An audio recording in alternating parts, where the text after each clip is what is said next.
इधर दिल्ली से बीजेपी ने बिहार में भेज दिया दूसरा योगी। उधर विपक्ष में 24 घंटे के अंदर हो गया खेल, बिहार ही देगा अगला पीएम। 2024 में बिहार से होगा चमत्कार, बीजेपी के त्रिदेव लगाएंगे बेड़ा पार। 2025 के लिए करा दी गई दूसरे योगी की एंट्री, नीतीश कुमार हो गए सेंटी। मोदी से लिया आशीर्वाद, कहा अब होगा बेड़ा पार। कौन है बिहार के योगी जिनके बीजेपी दफ्तर के बाहर लगे पोस्टर, क्या है बड़ी तैयारी? इधर जैसे ही प्रधानमंत्री मोदी से मुलाकात करके एक नेता बिहार पहुंचता है, उधर बिहार की राजनीति में भूचाल आ जाता है। जो नीतीश कुमार बीजेपी से अलग होकर प्रधानमंत्री बनने का सपना देख रहे थे, वो भी उससे मुलाकात करते हैं। माथे पर तिलक, कंधे पर भगवा गमछा, योगी की तरह काम करने का स्टाइल और मोदी का पसंदीदा। आखिर कौन है वो नेता जिस पर बीजेपी ने बिहार को लेकर बड़ा दांव लगा दिया है? बिहार की गलियों गलियों में इस समय एक ही चर्चा है कि दूसरा योगी आ गया है। असल में नीतीश कुमार के बीजेपी से बगावत करने के बाद मोदी के पास बहुत बड़े दांव खेलने के अलावा कोई दूसरा विकल्प बचा नहीं था। पिछले कई महीनों से बीजेपी लगातार एक ऐसे नेता को खोज रही थी जिसके कंधे पर बिहार की जिम्मेदारी सौंपी जा सके। इसीलिए योगी आदित्यनाथ की ही तरह काम करने वाले और उनके ही तेवर के एक छोटे कार्यकर्ता टाइप नेता को बीजेपी ने बिहार का बीजेपी अध्यक्ष बनाकर भेज दिया।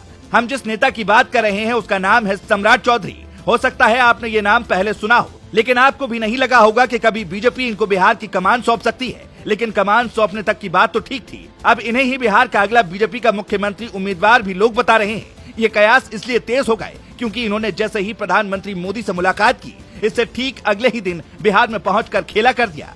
बिहार की राजनीति में इस समय क्या चल रहा है, हम आपको बस 2 तस्वीरों के जरिए ही एकदम क्लियर कर देंगे।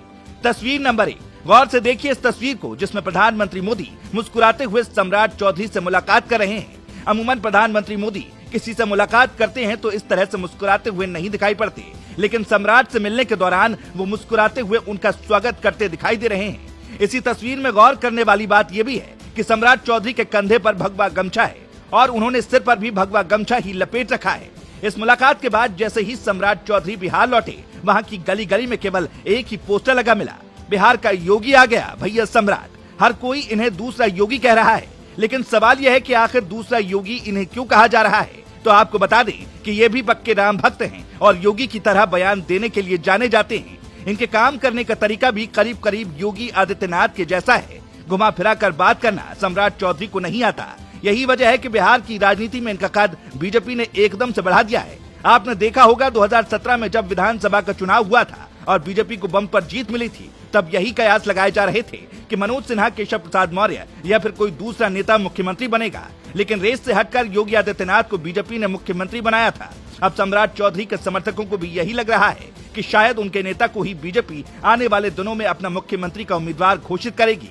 इसीलिए अभी से जगह जगह पोस्टर लगाकर उनको दूसरा योगी बताया जा रहा है। अब बात करते हैं दूसरी तस्वीर की, जिसको देखने के बाद विपक्ष के नेताओं का ब्लड प्रेशर हाई हो गया है। इस तस्वीर में बिहार के मुख्यमंत्री नीतीश कुमार और साथ में सम्राट चौधरी आपको खड़े दिखाई दे रहे होंगे।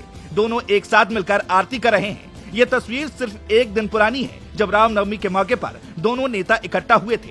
इस तस्वीर के सियासी मायने अगर आप समझेंगे तो ये कि नीतीश कुमार एक बार फिर से विपक्ष को गच्चा देकर बीजेपी की नैया में सवार हो सकते हैं। बीजेपी के साथ नीतीश कुमार की दोस्ती कितनी पुरानी रही है, ये बताने की जरूरत नहीं है। नीतीश कुमार को हमेशा से अवसरवादी नेता माना गया है, इसीलिए नीतीश कुमार को पलटू राम भी कहा जाता है। सियासत में अगर नीतीश कुमार के लिए कुछ जरूरी है तो वो सत्ता ही है। कुछ महीने पहले नीतीश कुमार ने बीजेपी से बगावत की थी और विपक्ष का दामन थामा था, लेकिन राजनीतिक जानकारों की माने तो 2024 से पहले एक बार फिर नीतीश कुमार पाला बदल सकते हैं। लेकिन अगर ऐसा हुआ तो विपक्ष के लिए ये किसी बड़े सदमे से कम नहीं होगा।